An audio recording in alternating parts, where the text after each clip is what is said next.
வணக்கம் நண்பா, welcome to VJSK films. So இன்னைக்கு எதுக்கு பார்க்க போகிறோம்னா, நம்ம யுவராஜ் சின்னசாமி டேரக்டரில் அப்கம்பர் ரிலீஸ் ஆகக்கூடிய ஒரு தமிழ் திரைப்படம் தான் ஹைக்கூ.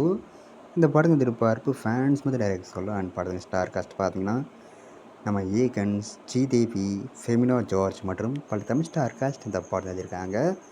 ஸோ ரீசெண்டாக அந்த படத்துக்கான ஷூட்டிங் ஸ்டார்ட் பண்ணிட்டாங்களாம். ஸோ வெயிட் பண்ணி பார்ப்போம் இந்த ஹைக்கூ படம் எந்த ஒருத்தா பண்ண போகிறாங்கன்னு. அண்ட் படத்துக்கான ரிஜிஸ்ட்ரேட் பார்த்தீங்கன்னா அப்படி கிடச்சதும் நம்ம சேனல் கன்ஃபார்ம் அப்டேட் பண்ணுறேன். அண்ட் வீடியோ பிடிச்சிருந்தா லைக் பண்ணுங்க, கமெண்ட் ஷேர் பண்ணுங்கள் அண்ட் மறக்காம சேனலை சப்ஸ்கிரைப் பண்ணிக்கோங்க. மீண்டும் இது போன்ற வீடியோவில் சந்திப்போம்.